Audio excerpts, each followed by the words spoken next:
Кораблекрушение грузопассажирского парома МВ Сенапатина-Сантара.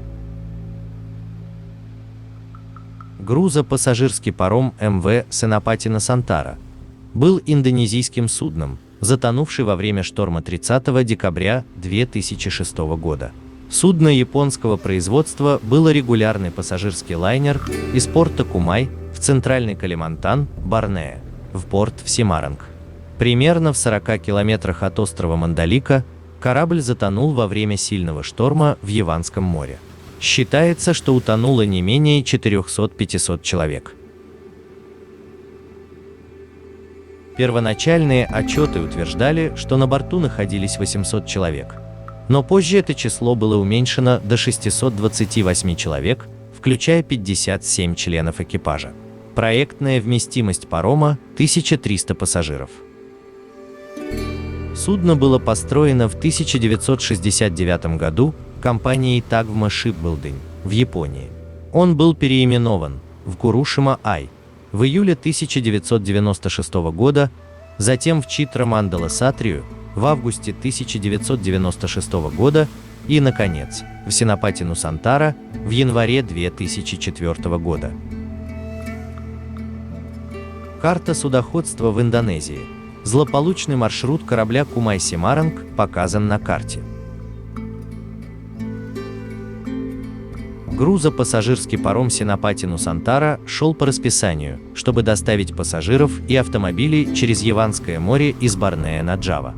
30 декабря 2006 года корабль затонул примерно в 40 километрах от острова Мандалика.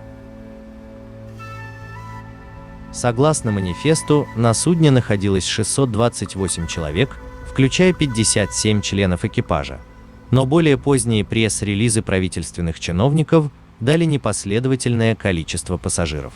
Судно имело разрешение на перевозку 850 пассажиров. Основной причиной катастрофы была ненастная погода.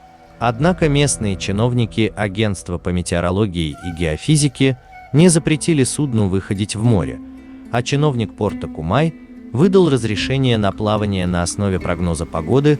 Согласно рассказу члена экипажа, который выжил, судно перевернулось, и часть корпуса выступила из воды перед тем, как погрузиться в море. Министр транспорта Индонезии Хата Раджаса сказал, что корабль не старый и все еще пригоден для плавания. По его словам, судно было построено в 1990 году, а в 2006 году прошло ремонт. Оно было оборудовано достаточными средствами защиты. Он сказал, что на судне во время последнего путешествия находились 542 пассажира, 57 членов экипажа, 29 водителей автобусов, грузовиков и кондукторов, а также их транспортные средства. Местные рыбаки и спасатели предприняли немедленные усилия по спасению, и ВМС Индонезии отправили 6 боевых кораблей, 3 самолета, 3 вертолета и 2 катера для помощи в поисках выживших. По меньшей мере 177 выживших были спасены в течение первых 24 часов, но сильный ветер и морские течения затрудняли спасательные операции. Спасатели на вертолетах столкнулись с трудностями при развлечении выживших из морской пены, создаваемой высокими волнами, а оставшимся в живых, попавшим на спасательные плоты, было трудно оставаться на плаву в штормовых водах. Поисково-спасательная группа расширила радиус поиска на сотни километров, но в последующие дни было обнаружено лишь несколько выживших, некоторые из которых были обнаружены случайно.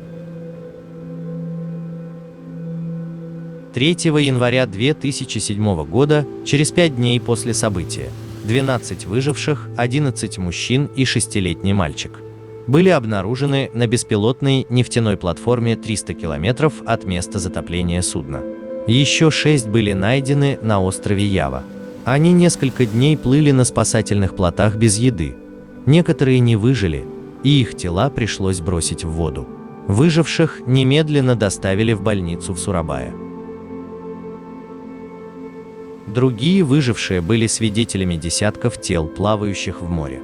Сначала считалось, что это были пассажиры, выжившие из самолета рейса 574 Адам Air, который разбился через 2 дня после очередного шторма, пока позже не выяснилось, что они были из грузопассажирского парома МВ Санапати-Нусантара.